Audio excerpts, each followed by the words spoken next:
Hey, Special Chronicles listeners, I'm Daniel Smrokowski, founder of Special Chronicles, coming to you at the start of the program to invite you to join our community and support our 2026 Giving campaign to keep amplifying the voices of individuals with special needs.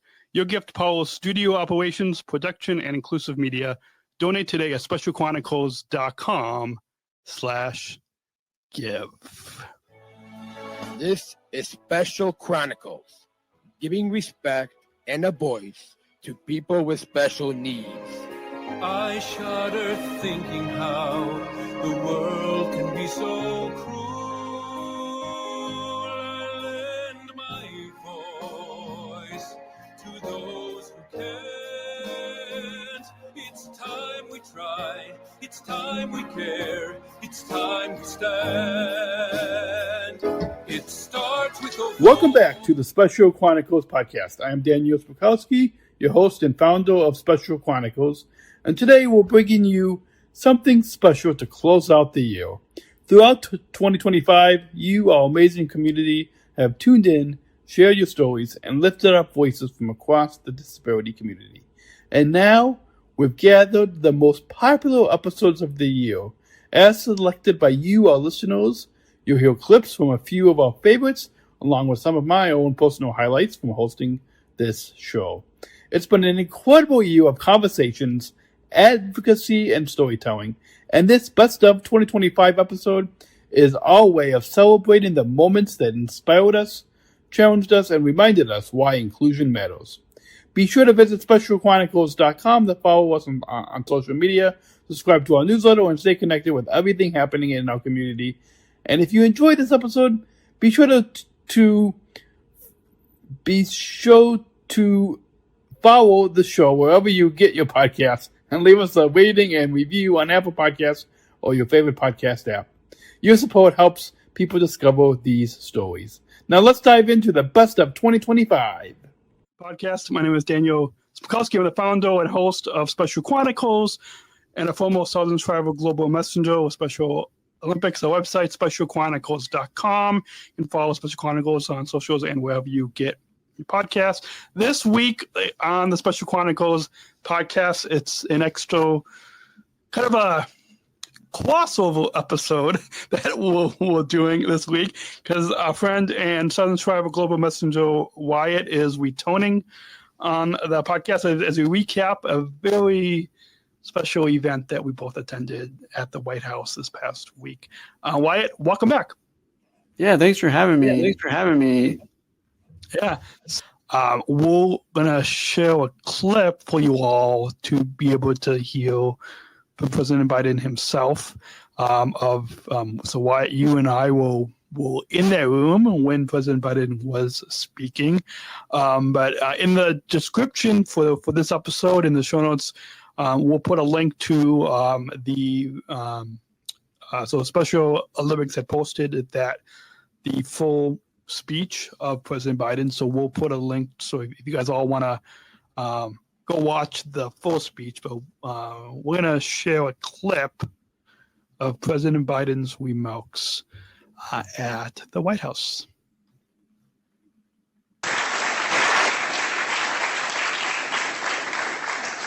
I think you all underestimate what you do for the community, what you give people hope.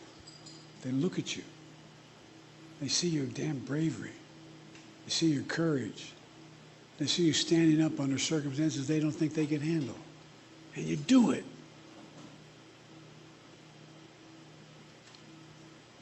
And it's all about hope. My dad used to have an expression.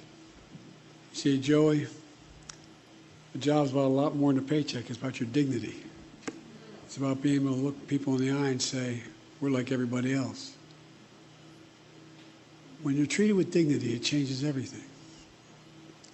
And you make people realize they have an obligation to do that. Tim, you and your children, your siblings, your children, your grandchildren, continue your parents' mission of service, empowering others to reach their God-given talent. Eunice and Sarge would be proud. I feel them here today and always do, by the way. Thank you for all the supports of the Special Olympics, including for Congress, are here tonight. One of my good friends, Tanny Hoyer's over there.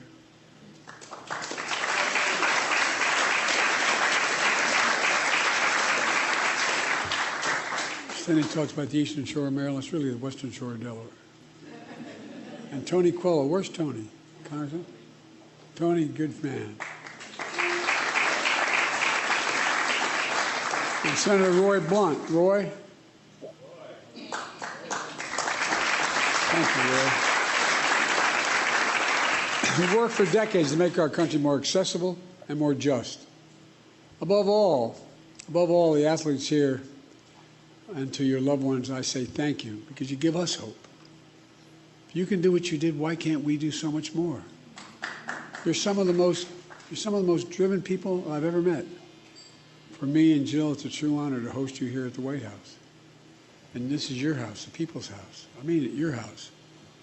The Special Olympics are close to my heart. As was mentioned already, 1971, I attended the Delaware first ever Special Olympic competition. Track meet in Old Wilmington High School. I was a county councilman at the time, an organization that had just begun. I've become. All right, we're going to pause President Biden's remarks there. But yeah, he did speak a lot about the hope, and I think a lot about what you and I and the millions of Special Olympics athletes bring. It was. Yeah, I think Loretta always does a good job. She was, an athlete for just a group to come, and then Andre Drummond walks by, so I just went up to him, shook his hand, and just said thanks for supporting Special Olympics, because I started Special Olympics in 2008 or something like that, and he was an ambassador all the way back then. So he's been a real big supporter of just our movement. So. Yeah, it was really cool just to meet him for a couple of seconds. So yeah, sure. Olympics, especially someone who might be unsure of where to start or what role that they would play. Yeah, I'm so glad you asked this question, because I do get people coming to me and saying, "Oh, I want to volunteer. I'm just not sure, and how do I do it, or what do I do?" And I always answer, it's like the famous Nike commercial, just do it, just go and do it. And I would say, you don't have to know exactly what you're doing. You don't have to, I was so nervous to join the board, as a 20-something, and I was like, well, I don't know if I have the skills yet. And, then you'll develop them, you'll learn them. But I would say that Special Olympics truly is one of the easiest organizations you can start volunteering at. So if you've never volunteered before, I say just go to an event, because everyone is so welcoming. It's the mission, and they're so kind. And I promise you will find your spot in no time. And sometimes it's just going to an event, and you can go and show up and cheer on the athletes, give high fives, give hugs. My prediction is that you will be hooked, just like I was from day one. And we hear that all of the time. I would say to contact your local Special Olympics. You can go online and look at your local state, because through that, you're see all of the local games. A lot of people kind of think Special Olympics is one event. It's like the global games that we just had. But in reality, there's 100,000 events annually for Special Olympics around the globe, which means I think in Illinois, we have one going practically every single day, if not many more than one.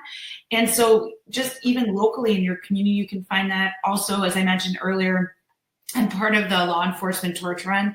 So you can also go to your local police station, and so many law enforcement officers are working with Special Olympics on top of their day job as volunteers, whether that be organizing the polar plunge, which you may have heard about, or cop on a rooftop.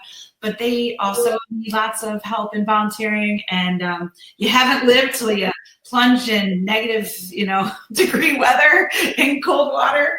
I know my kids got involved with that really early, and it was just so much fun. And I think you'll really enjoy it. So I love this. There's a saying that I've heard. It's don't let perfection be the enemy of the good. And what I take from that is Just go for it. You don't have to be perfect in your volunteer work. Just try and go out there. And I think you'll be really, really glad that you did in the end. I know I was. Yeah, awesome. For those of you listening to audio, I put up on the screen. You can find your local program at specialolympics.org, and we'll put a link in the show notes as well, where you all can. I believe it's very easy. You can. I think right at the top of the website, they've got a link that you can click on and find. If you're listening across the U.S. or across the globe, you can find your local program. But I want to briefly highlight a couple of things that you said about volunteering, which connects with what our chairman, Tim Shriver, who Tim has been on this podcast a couple times. A few of his children have been on as well. But one thing that Tim wrote about, which the first time that Tim was on was, it was during the 50th anniversary, and we were at the Intercontinental Hotel, and we recorded in the hallway of a hotel. That was the only place.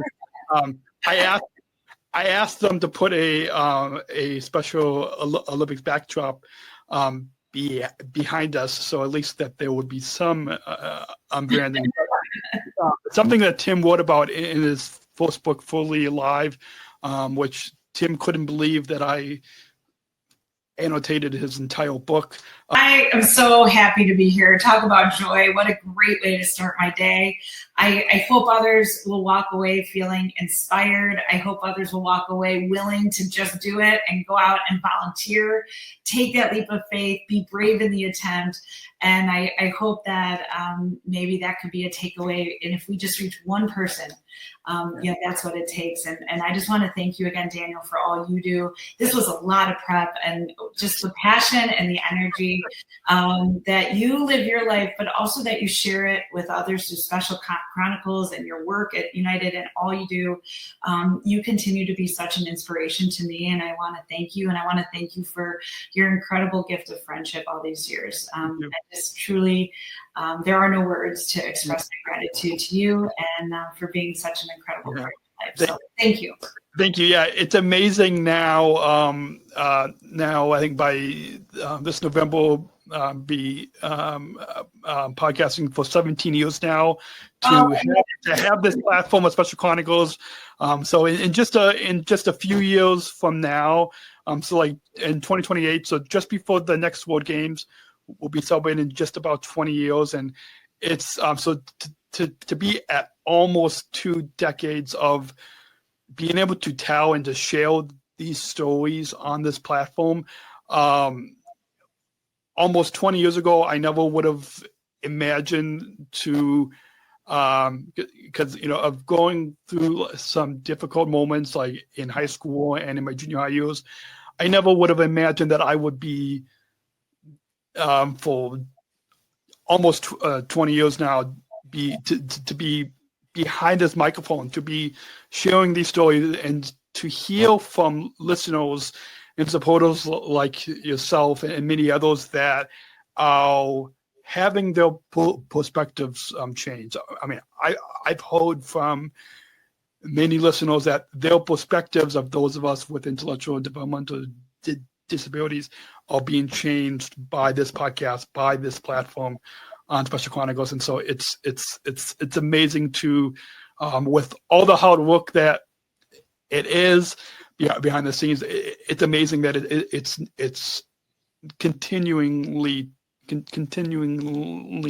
to make a difference in so many lives. Sure, it really is, and I'm just humbled to be a part of it today, and we'll continue to on the program. But now, finally having him on the program is Sean Ferguson, Chief of Global Government Relations at Special Olympics, to talk about the Global Coalition for Inclusion that took place at the Special Olympics World Winter Games in 2025. Welcome, Sean, finally on Special Chronicles.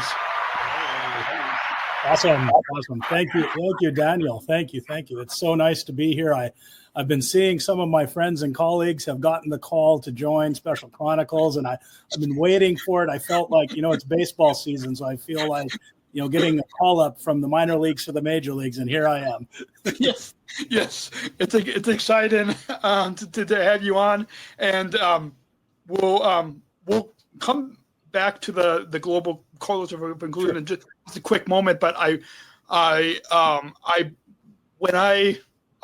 now a former Southern Tribal Global Messenger, but the last World Games that my class was at was in Berlin, and I think that was the first time that the Global Coalition for Inclusion took place. So it was exciting to, even though we didn't really know that much about what this event that we were asked to go to, but it was exciting to see it begin. And then I think you were on the Inclusion Revolution Radio podcast, and so I heard a little bit more about that, and now I'm excited to share with our listeners the episode that I just finished recording that our listeners are going to hear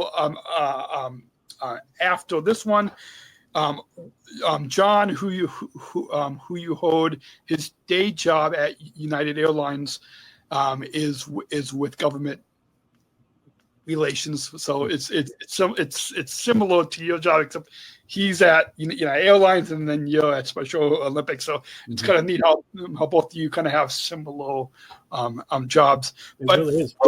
Can I say one thing quickly about United Airlines? I know we're going to talk about the Global Coalition for Inclusion, which is basically our international work outside of the United States.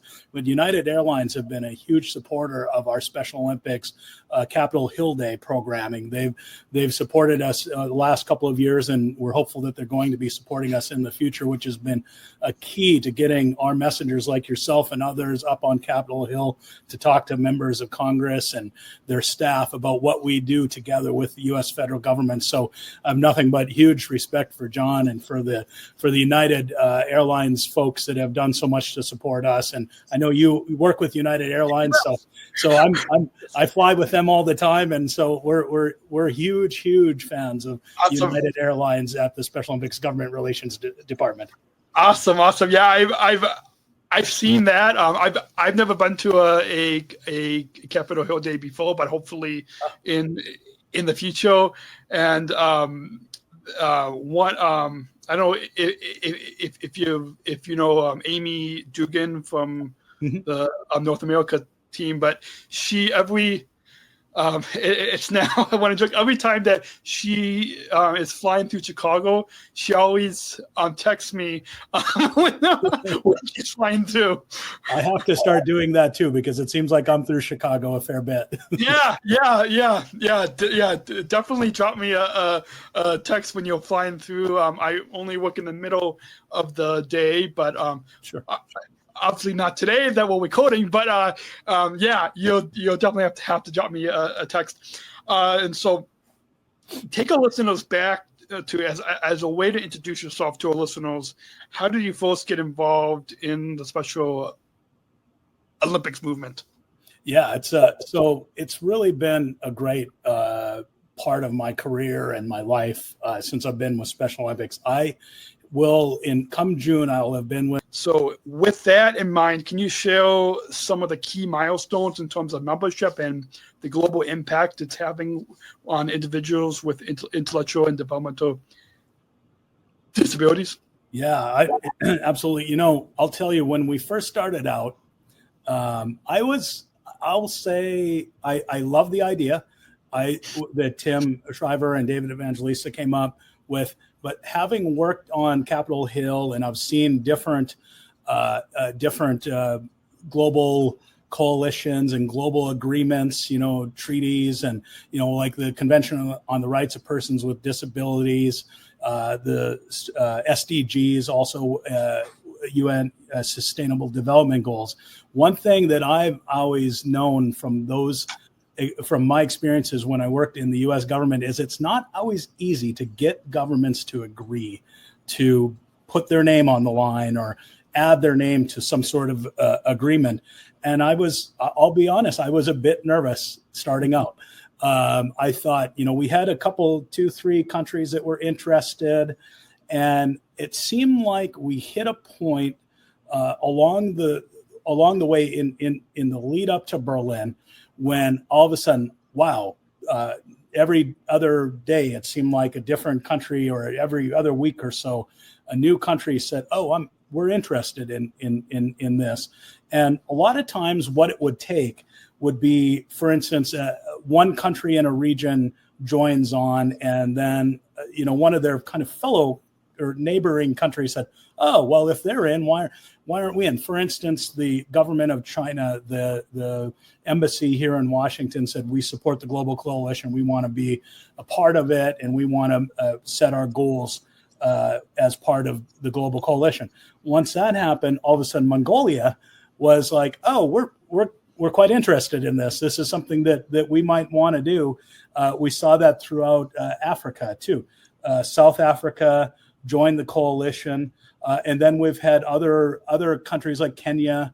We have a few countries that are in the pipeline now that are interested. So one of the things that I think really got the coalition moving was you kind of get one country in a region that starts out, and then that starts to build.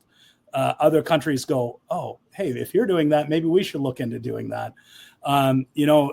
It's kind of like a geopolitical sort of competition sometimes to be involved in these sort of things, and a little competition isn't bad. I was in one country that we've actually spoken about earlier, meeting with a minister who, unfortunately, the government changed and that minister's now gone, so you got to start over again. Said, "Well, what's the United States doing for inclusive education? Your inclusive education program? What's Canada doing? So it gets to be a little bit of a competition where people think, oh, we need to get involved with that. So that's something where I've seen sort of a tipping point happen, where you get like a very critical key nation to say, we're gonna get involved with the Global Coalition, and then other nations will hear about that. We'll see the press releases, we'll see the photos from the signing agreement, and then all of a sudden we start to get inquiries from them, which has been great. And one of the things that has been very important for me in this process, and I was kind of beating this drum early on, is we have to meet countries where they're at. In the United States, we have, very, very generous funding from the U.S. government for our inclusive education programming, for our UCS program, in the amount of about $36 million a year. One thing we couldn't do is go to other countries and say, we need you to match the U.S. in this.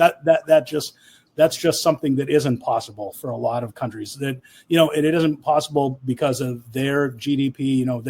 We're looking at countries from that sometimes don't have the wealth that countries like the United States or China or anybody Special Olympics International, the book, to get permission to use to mention or to use. I think in some of the endorsements, one of the vice presidents of partnership that I also know, Kim Jordan.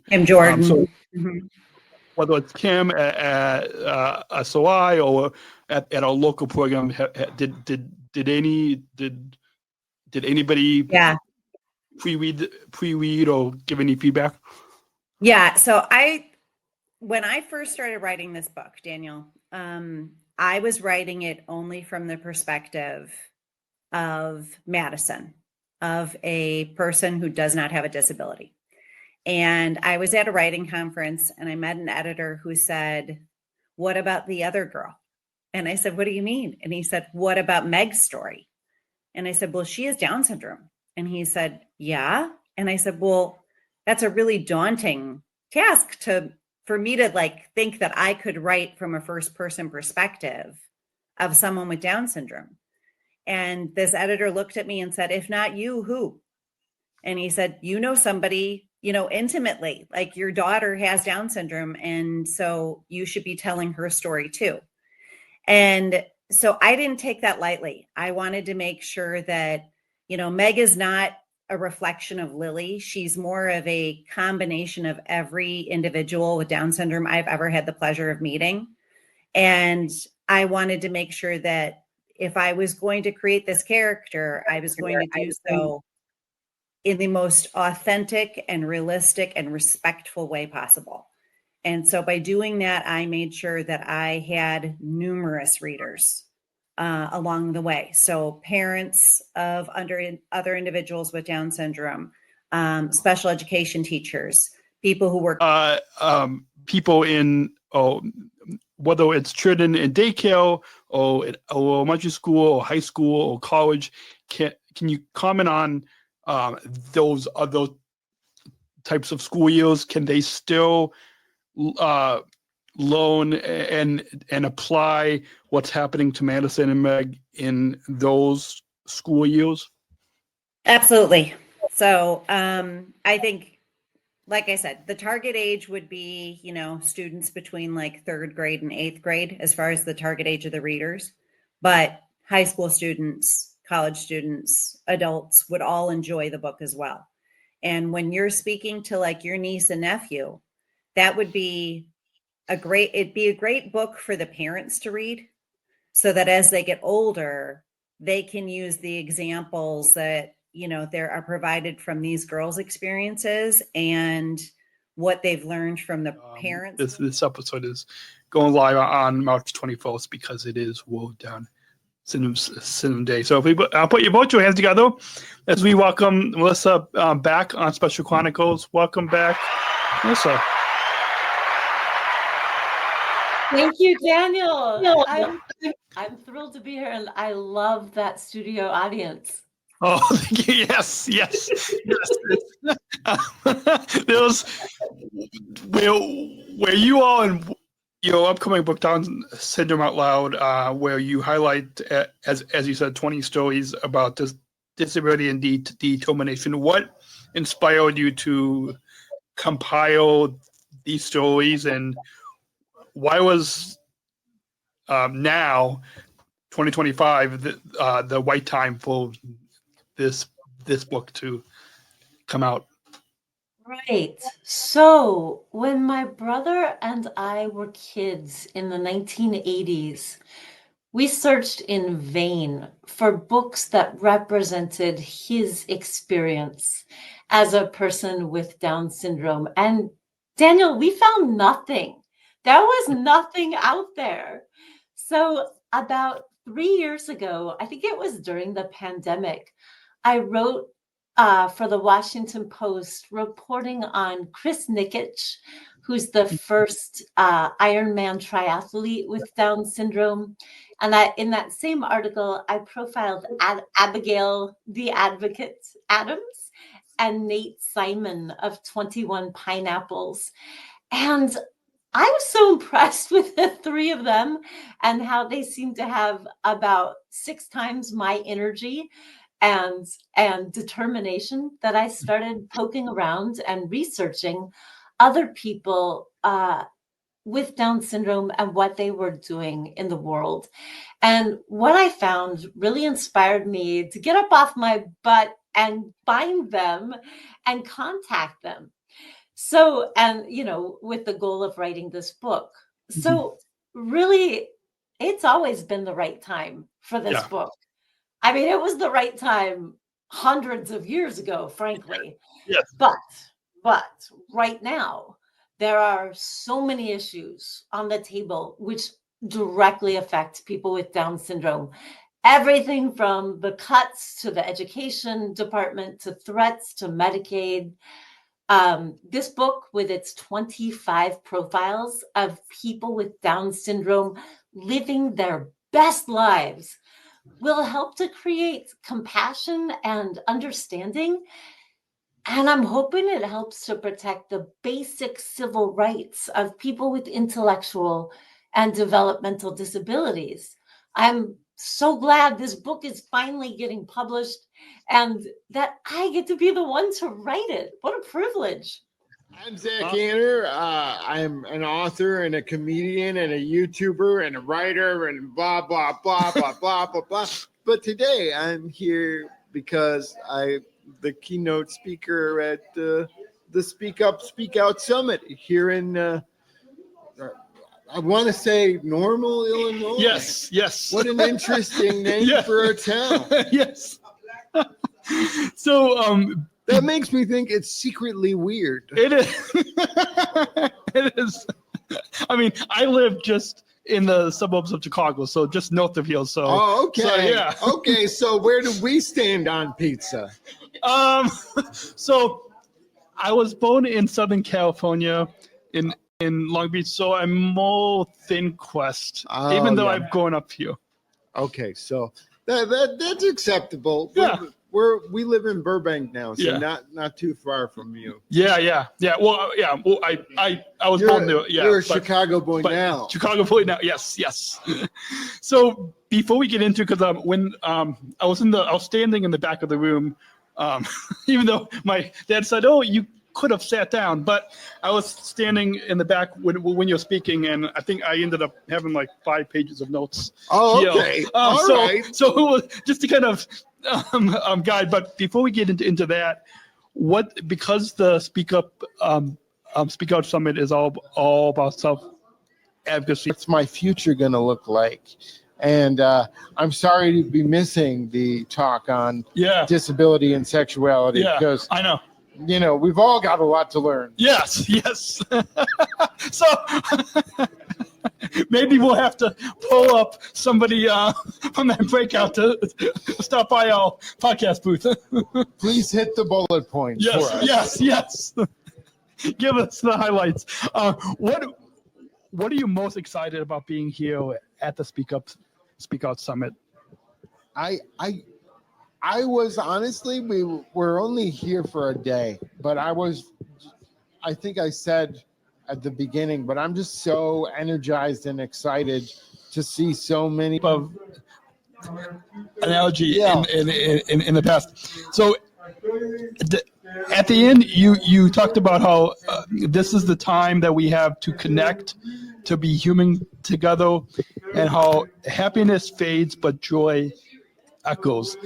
I thought that was a perfect way that you wrapped up your speech over. Can you repeat that for our listeners and kind of share just a little bit about what you meant by sure. that? I mean, I think happiness is something that's based on temporary circumstances, but joy is something that comes from within us, and it's something that can really help us through struggle and carry us through grief. And I think joy is something that we all need in times like these when there are so many uncertain things going on in the world. And it might be easier to be all doom and gloom, but I think we all get one life and we all get this time on the planet together. And in order to experience all of the wonderful things that this life has to offer and all of the beautiful things and the tough things, we need to have joy. And I think having a disability gives us a unique window into joy that not everyone has, because we know at the start that things are not going to be perfect. Yeah. I'll say I wish you were here, but stay joyful and stay gritty. Awesome. And where can our listeners, if you're watching the video podcast, you see we've got your book up on the table here, but where can also buy your book and follow you online? You can buy my book anywhere, but you can also get it at your local library for free. That's what I would do. Awesome. And where can our listeners follow you? Website, social media? ZachAnner.com. And then also I host a weekly trivia podcast, or I'm one of the hosts. It's called Answer For It. We're just completely irreverent. You can check me out on YouTube. It's just my name, Zach Anner, Zach with an H. Awesome. So Awesome. I'll have to check that out as well. Thanks. That's a wrap on this episode of our live coverage from the 2025 Speak Up, Speak Out Summit in Normal, Illinois, presented by the ALC of Illinois. A big thank you to our self-advocates, families, speakers, and community members who have joined us on today's episode and shared their powerful voices. And thank you again, Zach, for coming on the Special Chronicles thank podcast. you for having me. Yes. Yeah. If you enjoyed this conversation, please follow the Special Chronicles podcast on your favorite podcast app. Leave us a review, like, subscribe, do all those things. Do all the stuff. Yes. Do all the stuff at specialchronicles.com to where you can follow us. Thanks. Yeah. Awesome. Giving respect. Yeah. And a voice. Yeah. Do you want to? Yeah. Let me. Okay, what do you want to say, and then you can sign. I usually inscribe. Yeah. To my favorite podcast host. Sorry, this has taken years. But it was well worth it. It was. This was an awesome interview. Yeah, it was. It really wasn't like an interview. You guys were just having a conversation. Yeah, well, and that's what I try to share with a lot of the guests, which I'm sure like the podcast that you have hosted. It's just a conversation. Just keeping it conversational. This took years, but your dad says it was worth it, and I agree. I was born with cerebral palsy and dystonia. Cerebral palsy is a disability where the cerebellum is damaged, and I didn't have enough oxygen to the cerebellum, and I was born 3 months premature. Awesome. Just like yourself, I was also, I think I was born like 3 1/3 months premature too. Wow. So Okay. so we share that in common. Yeah.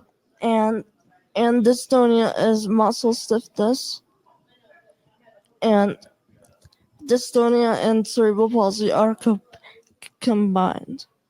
Awesome. And for your parents, can you share just a little bit from your perspectives? Yeah, absolutely. So, the pregnancy, we had no signs of any issues. Everything seemed like it was going well. And then one day the water broke, and we ended up in the hospital. They were going to originally try to keep Ava inside her mother's belly for 3 months, or at least another, a month or so, they said, at least minimum. And so that night I remember in the hospital going to bed, and 6 a.m. in the morning, the doctors came in the room. They threw the scrubs at me and said, "Hey, you're having a baby. She wants to come out." And so Ava was born. She weighed about a kilo. I weighed 1 pound 2 ounces. Yeah, even less. She was 1 pound 2 ounces. So she was very, very small. Yeah. So we were in the NICU for about 3 months before we came home, and it was a roller coaster. Every day was different. Yeah. Some days we would come in and the doctors would tell us she's doing great, everything's going well. And out of my mind, it's about a girl, like a 6th grader, who has CP, and she cannot walk or talk or use her arms like her parents does, but she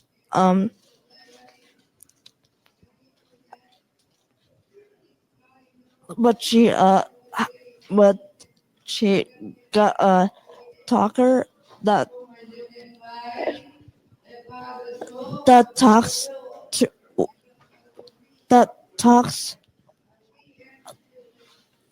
for her.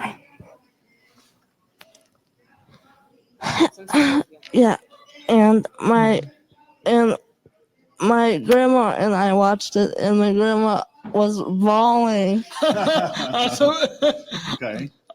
And you watched it with me, Dad. And what did you think? I thought it was a very emotional movie for sure. But I think what we really want to know is how it inspired you. Yeah. I felt bad for the main character, and I want to help people like her. Mm-hmm. And was it inspirational to you? Yeah. In what way? How did it inspire you?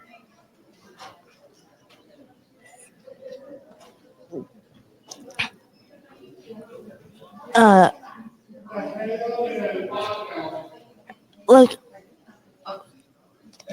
friends, like classmates betraying her, and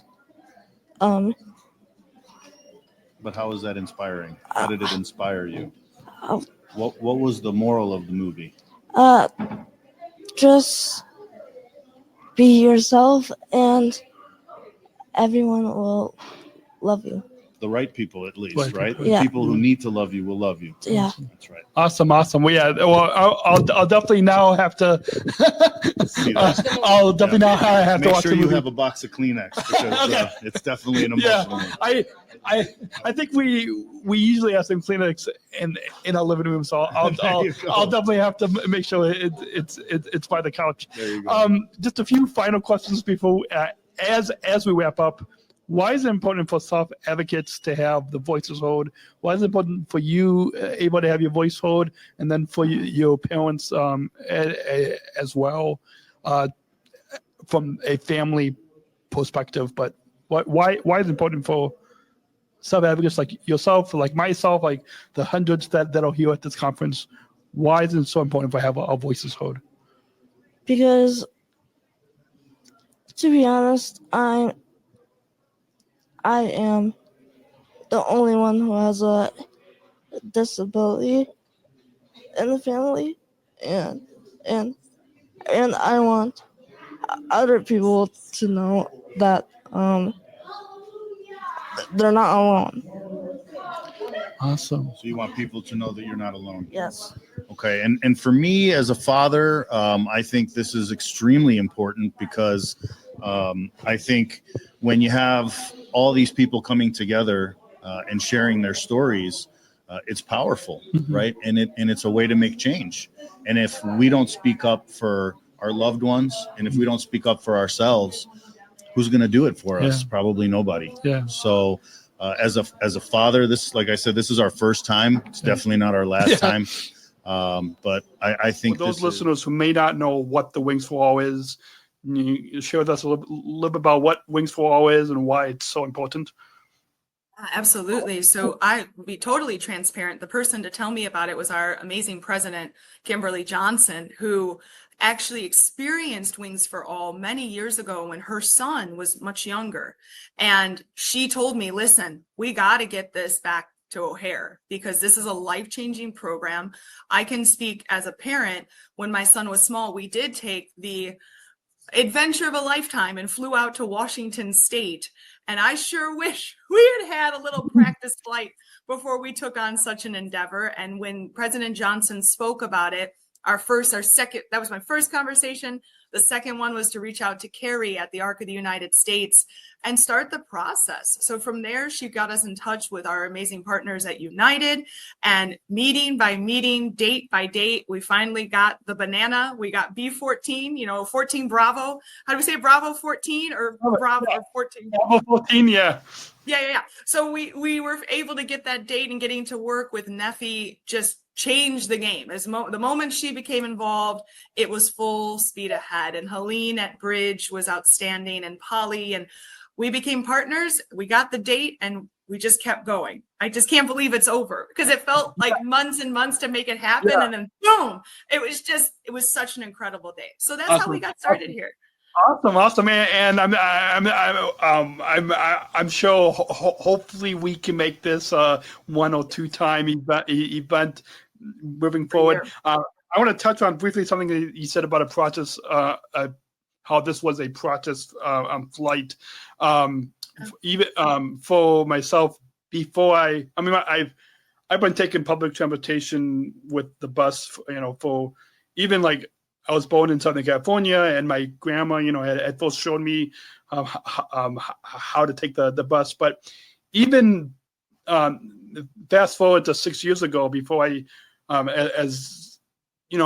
one of the first Special Olympics athletes that United hired as a service ambassador, and so even before, it's like I luckily only have to take one bus, but my mom and I, before my first day, we did a kind of like a practice flight, but it was a practice bus ride from my home to the airport and back, just to get. I mean, it wasn't anything official with the Pace Bus Company, but it was kind of the same type of practice one to know. Even though I've had experience taking the bus, but still just to kind of know what to do, where to go, how to use the reduced ventral crowd that I have, and all that. And so it's kind of the same type. Like I'm sure that this I know from my personal experience. Like even I wish, like I'm 36 now, but I wish even a long time ago that I had this Wings for All experience, and I'm sure you probably have heard from not only parents and siblings and family members, but I'm sure a lot of the participants. Staff, probably about 150 of us on that plane. It was packed. So that having the opportunity, he walks on, he sits down right in that chair like he owned the place. I think it was like 29C. He just sat down and said, "Hey, this is my plane. I'm ready to do this." And we're just laughing, and he's giving high fives, and he's wearing the captain's hat.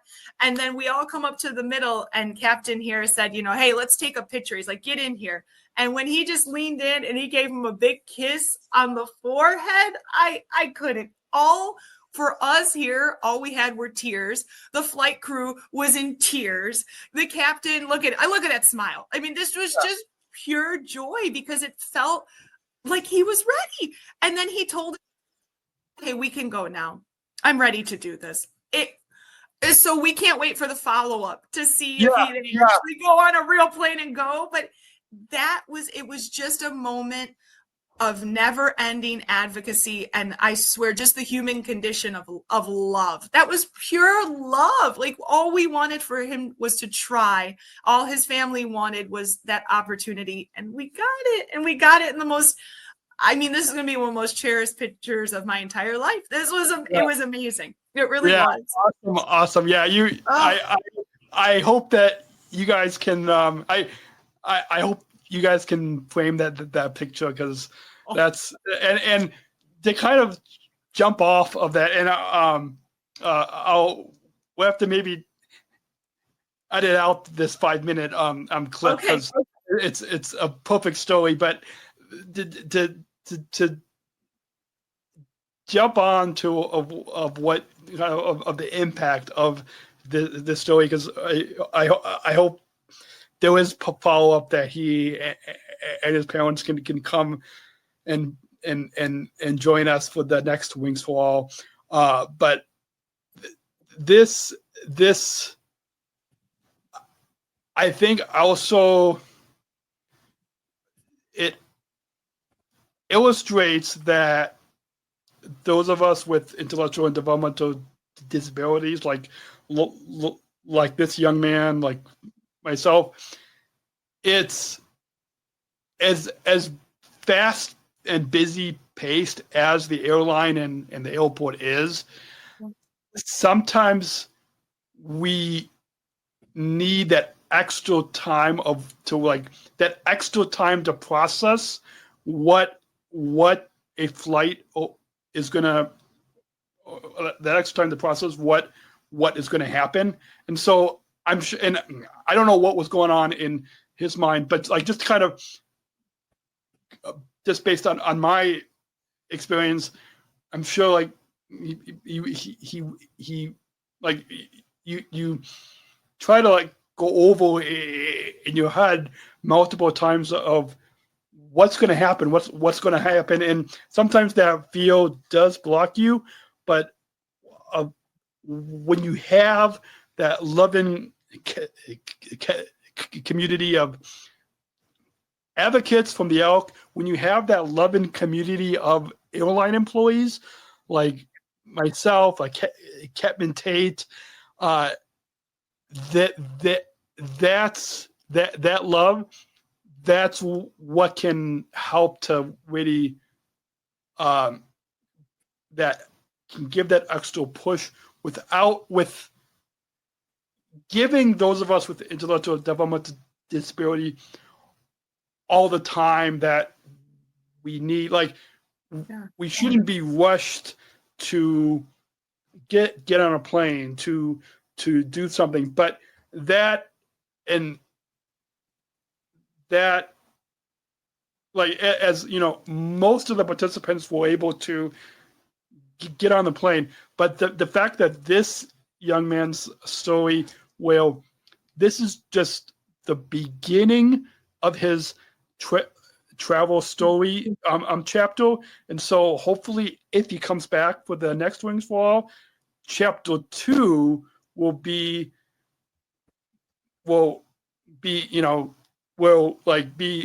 running on, well, well, I mean, I should say safely, like, but like you get the idea, running on to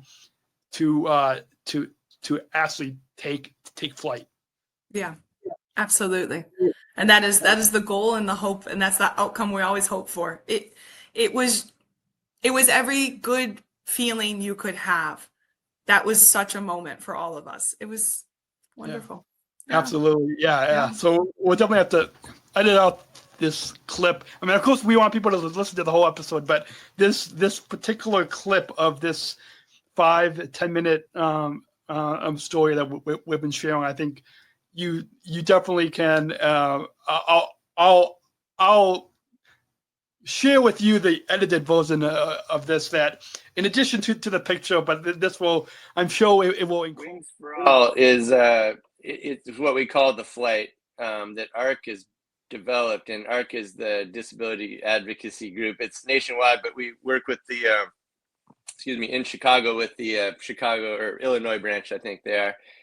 And basically what we do is provide an experience for families to show up at the airport and do a practice run.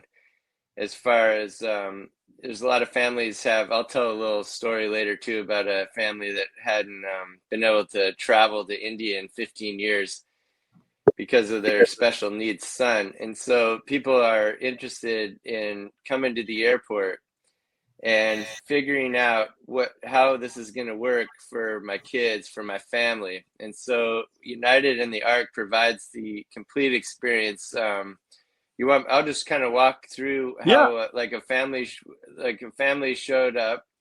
They would show up, and we had everything set up down at group check-in. And so they checked in, they gave their names, they were issued their boarding passes, and it was kind of a neat opportunity down there for the volunteers and the flight crew that was on the flight to meet people and talk to people down there. And so after they checked in and got their boarding passes, a United employee like Daniel and a ARC volunteer, the two of them took them up to TSA security. And the Wings for All encompasses not only United Airlines, but airport employees, that work at the airport. And a big factor here that everybody goes through to go to the airport is the TSA. So the TSA has their program also. And so we were all together on this, working together. So people checked in, Daniel would bring them up to TSA. You can probably talk more about that, Daniel, because I wasn't able to be part of the TSA part. I'm kind of curious about that, actually. Yeah. Let me. I'll share. Yeah. So we after they checked in, we brought them up in groups, and so I'll kind of share one interesting story. There was two within a group of 6-7 families. There was two of them that had two two kids who didn't want to go up the escalator, and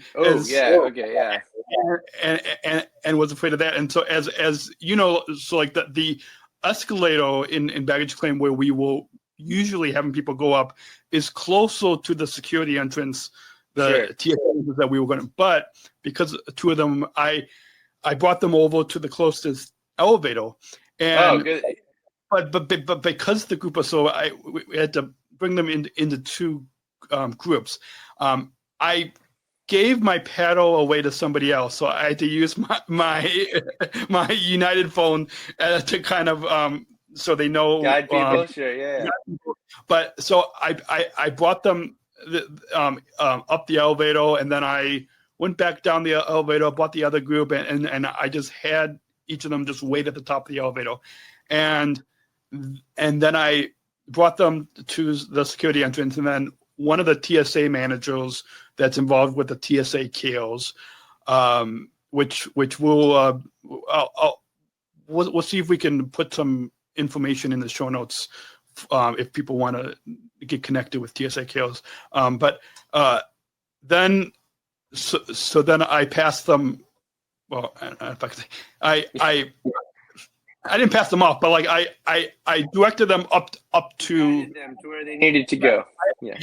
I guided them to where they needed to go, and then the TSA kills had showed them how to go through. But the navigating from where they checked in to, which in this case it's the group check-in area, and then I had to quickly think of, well, okay, there's these two people that are afraid to get on the escalator.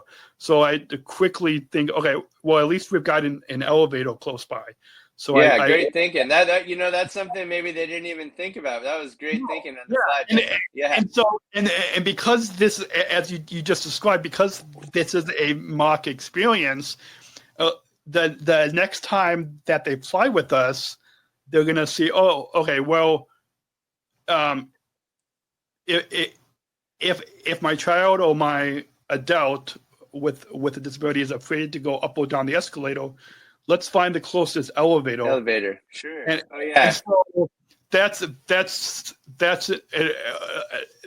was my experience of directing these families, but that gave them an idea of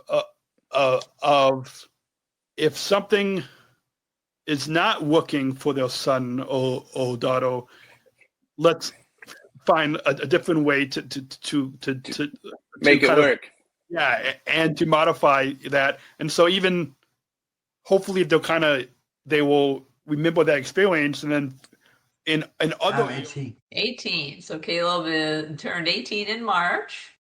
So it's hard for me to believe, as his mom, that it's been 18 years. And, a little bit of excitement in his journey. When he was born, we didn't know that he would have Down syndrome prior to his birth. And so that was a surprise. Caleb was born 18 years after his big sister. So that was also a surprise. So, older parents, and, then they come in and tell us that, oh, your baby has Down syndrome. Well, we were taken aback, but not for too long. We adjusted, and we actually got connected pretty quickly with a lot of the local organizations in town, which was super helpful. And to any of the younger parents who are out there in the audience listening, highly recommended that you get connected early, because as your parents can probably attest, and parents of all people with special needs, having that community around you to help answer questions and help guide you in your journey, it's so helpful. There's nothing like it. But, he was born in 2007. There wasn't a whole lot of social media going on back then. So really it was, meeting other parents face to face and having little outings, once a month. And those are super fun. Met a lot of people, and And then, I think when he was 3, we got an email. Would he be interested in doing a new program through Special Olympics called the Young Athletes Program? Yeah. And, it was new. It was new in Florida anyway. I don't know if it was new around the country or not, but we said, sure, let's try it. The goal was to prepare the children to be Special Olympic athletes. So by the time they turned 8, and they could do sports, that they had the skills to be able to jump right into the sports. So they learned the basic skills of, how to run correctly, how to jump, how to walk on a balance beam, how to bat a ball, and all those things, and the best thing that we thought this program was that it was inclusive. So they had typical peers, typical other kids, whether it was siblings or neighborhood friends or, whoever, sorry, there's a bug. Whoever it was, be helpers and be buddies for our kids and to help teach them those skills. So that was our start with Special Olympics. Fast forward to when he was 8, and he did jump right into Special Olympics. I think he started with golf and what else? Swimming, right? Yeah, swimming and running. Swimming and running, yeah. So we started off with 3 sports right off the bat. Have been a big fan ever since. He went to USA Games in 2022, and it was held down here in Orlando. And what was the sport that you did? Okay, this sport is triathlon. Triathlon. You did another one too. Do you remember that one? Oh yeah. Open water swim. Swim. Open water swim. He got a silver medal in open water swim at the games, and unfortunately got sick on the triathlon, so he couldn't finish the triathlon. But it was a great experience. I'm sure having been a part of the USA Games, that it's kind of be overwhelming a little bit. There's so many athletes and so many people. It's wonderful, but it can be a lot. For people. But a great experience. And then come to pick that up. Sure, and movement is so important, as we've come to find over these last 4 years. And I've been a runner my whole life, so I was thrilled that Caleb showed an interest in running. The Couch to 5K really, Special Olympics doesn't own it. You can Google it, and you can find, a variety of Couch to 5K programs. Pretty much start off with a run walk. So you run for, like I said, 100 yards. For us, it was down to the end of the street and back. And gradually we lengthen that. So like the next day we would do twice that. So you want to build up slowly and build your walks as well slowly. So you have, your body has some time to adjust to the running. Make sure you have good shoes. Number one, that would be my advice as a runner. Make sure you have running shoes. You can go to a lot of different footwear stores or running stores, and they will help you find a doctor or a place where you can get your feet fitted with the proper shoes. That's critical. And then make sure you're doing stretching and warming up and cooling down and all that stuff. But you want to start slowly, and I think also it's important to have a goal. Like we set the goal as the 5K for Caleb. What goal do you want to achieve? Do you want to do a fun run, a mile fun run? We have a fun Santa run. Remember that Santa run that Daddy did with us? Yeah, and it's just a mile, but to say you run a mile when you've never been a runner, that's quite an accomplishment. So yeah, awesome. That would be my advice. Awesome. I love that. Caleb, do you have any favorite race memories, including your half marathons? Any favorite memories? What's your favorite race that you did? Okay, and my favorite race would be swimming. Yeah, but the open water swim. Oh yeah. At USA Game. Saying it's an open water swim at USA Game. Yeah. Awesome. I was there as a Southern Tribal Global Messenger in Orlando, but I don't think we made it over to the triathlon or the open water swimming because my schedule was very, very busy. Oh yeah, I bet. Plus, it was so spread out. It was, yeah. So hopefully, are you guys going to the next USA Games in Minnesota? Well, unfortunately, they're not offering triathlon as a sport, nor open water swim. I believe deeply that Special Olympics represents one of, if not the most beautiful part of human history. It blends so many things together. It blends sport, it blends inclusion, it blends solidarity, it blends dignity, it blends community, it blends the individual, but it also blends the collective. Through Special Olympics, we're able to see the world and each other differently, but we're also able to just kind of rediscover ourselves. I think it's remarkable what the movement has done since its inception, starting with the most innovative and daring, dare I say even audacious proposition from Eunice Kennedy Shriver, our founder. And then, having the deep honor of witnessing the prolific global growth and expansion of our movement under our current chairperson, Dr. Timothy Shriver. I think that Special Olympics represents the very best of what the global community has to offer. I'm consistently intrigued, and I mean that in the most positive and most forward-leaning way. I'm consistently intrigued by the depth and wisdom of Special Olympic athletes from all walks, from all creeds, from all ideologies. I've been very privileged and been very humbled by the opportunity to have met so many of them. And yet, how many more I have to learn from. So stepping into this role is one that I take with a great sense of urgency, the deepest sense of seriousness. And also, with that kind of nervous excitement that comes with a new role and kind of a new beginning, if you will. But most importantly, what it means to me is that I am going to be in a position that offers me not only the great opportunity, but also the highest responsibility to advocate for and learn from individuals with intellectual disabilities across the world. And from my experience, over 26 years in the movement professionally and many years as a volunteer,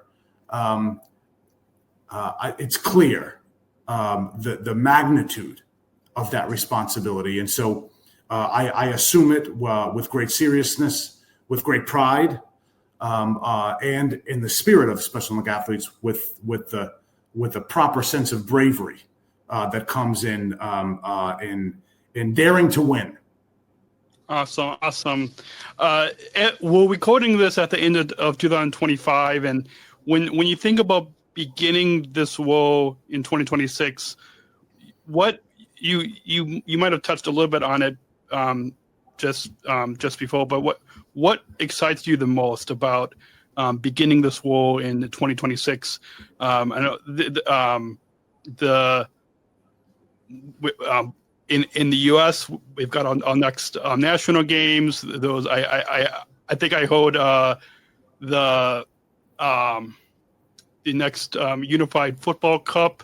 Yep. Will be taking place next year, and then the year after that. If you're looking to create a better way, a better day, join a local unified sports team. Just win or lose, you've already won. Yeah. You've already won. The result of the match is almost, I don't want to say secondary, but it's almost secondary to that feel you get of this is better. This is better. And so, I encourage everyone to play unified, because if you can play unified, Daniel, you can live unified. And that's what I think the world is calling for. Absolutely. Just like you spoke in that passion. I think a lot of us athletes also have the same passion in the sports and the leadership that we do. Speaking to some of your top priorities as you step into this global leadership position, you talked a little bit about wanting to learn, whether it's seeing the first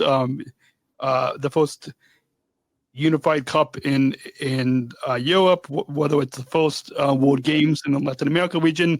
I know in 2019, the first World Games that I attended as a Southern Tribal Global Messenger was in Abu Dhabi, and the first time that it was in the UAE region. So it's neat that the World Games is coming for the first time to another new region. Absolutely. And listen, the passion that you spoke to on behalf of the athletes, Daniel, that's where all of us get it from. Let me be very clear. The passion that I feel for this, it was a gift given to me. It was not something, and I'll be very honest, it wasn't something that I, woke up one morning and said, oh gosh, I'm passionate about Special Olympics. This is the product of people like Kester Edwards, who is a longtime mentor of mine. Kester Edwards didn't teach me what is Special Olympics. He taught me why. People like Lucy Meyer, who has always been a very grounding source of inspiration for me, teaching me why Special Olympics, not just what it is, but why. Gary Barnes, a tremendous source of passion and energy. Gilmore Board, Kira Byland, the list goes on and on. About Nyasha, Jimmy in South Africa. The list goes on. So I just want to share, Daniel, that the passion is really a gift that the athletes give to us. And I guess if I took credit for anything, it would be that I was giving an upbringing by my mother and father, and I'm incredibly grateful to both of them, where they taught myself and my siblings the capacity to receive those gifts, to be open to those things. But it's the generosity of the athletes that I was given that. What are some of the things that some of my priorities? Well, Special Olympics has a very robust and ambitious strategic plan. We are dedicated to strengthening our local programs around the world. That is the heart and soul of Special Olympics. Special Olympics is your local athletics match at your local high school. Special Olympics is the bowling tournament in Nairobi. Special Olympics is the local powerlifting match in Minneapolis. Special Olympics is the unified football match in Rio de Janeiro. That's Special Olympics. It's the local, every local community. That's the heart and soul. So that's really where I think first and foremost are my priorities are strengthening the ability for local communities to adopt, expand, and strengthen Special Olympics work. Of course, as a direct byproduct of that, we're given the opportunity to bring so many additional impact measures to people with or without intellectual disabilities. Things like our Unified Champion Schools, our Healthy Athletes Program, our Athlete Leadership Program that, Daniel, you are just a shining example of. Our leadership academies, our Unify with Refugees work, our Motor Activities Program, which I'll speak a little bit about. These are all of these come from our sport focus. And all of these come from the ability for us to mobilize and convene people together and show them that through sports, so much more is possible. And so, I'm very much inclusion to me means giving of yourself to better yourself. Give of yourself. Include. When you include someone, you take a risk because you're giving space without any guarantee of reciprocity, any guarantee of receptivity. To me, inclusion is giving of oneself to better oneself. Whenever I've participated in unified sports, I always come out better. Whenever this podcast, I'll the rest of my day will be better. I had a chance to speak with Kira Byland in London a couple of weeks ago. The rest of the day, I felt better. When you choose to include, you're making yourself better. Now, hopefully, we're also making the world better, but we're also making ourselves better. And so, inclusion to me is giving of oneself to better oneself. Absolutely. That's a perfect way to wrap up. Thank you so much, David, for taking the time to come on the Special Chronicles podcast. And hopefully one day we can do this in person. Listen, Daniel, what a generous invitation. It's a big honor that you invited me and to take part. I'm a huge admirer of Special Chronicles. I'm glad that I now have an opportunity to donate to Special Chronicles, which I will. But my only ask, if I can ask one thing of you, Daniel, before we close, don't stop. Don't stop. Don't stop. You're on the right side. Keep going. Keep going. Everyone I've talked to who's on Special Chronicles comes away saying, man, that was the best. Now I know why. Thank you so much. You've made this, what a great way to move into the Thanksgiving holiday. As an American, I'm very thankful for your leadership, Daniel. Thankful for your generous invitation, but also just grateful for gaining from your energy and from your example. Keep going. Thank you. Thank you, David, so much for sharing your story, your vision for Special Olympics. And to our listeners, you can join David and join our supporters and contribute to the Special Chronicles 2026 giving campaign at specialchronicles.com/give to help us continue to produce weekly episodes sharing inclusive stories and amplifying voices that deserve to be heard. You can learn more about and join us at Special Olympics at specialolympics.org to find your local program. And don't forget to follow the Special Chronicles podcast on specialchronicles.com or wherever you get your podcasts. Leave us a rating and review. Every bit helps to grow the inclusion revolution. Remember, inclusion is about giving everyone a seat at the table and a chance to shine. Thank you for listening, and we'll see you next week right here on specialchronicles.com. Thank you.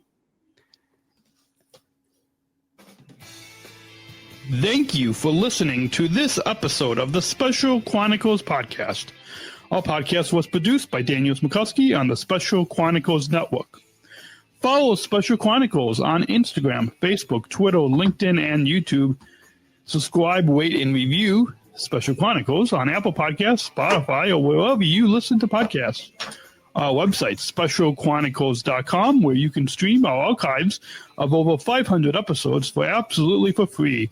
Also, there's a list of our favorites, original series, award-winning columns, and blogs.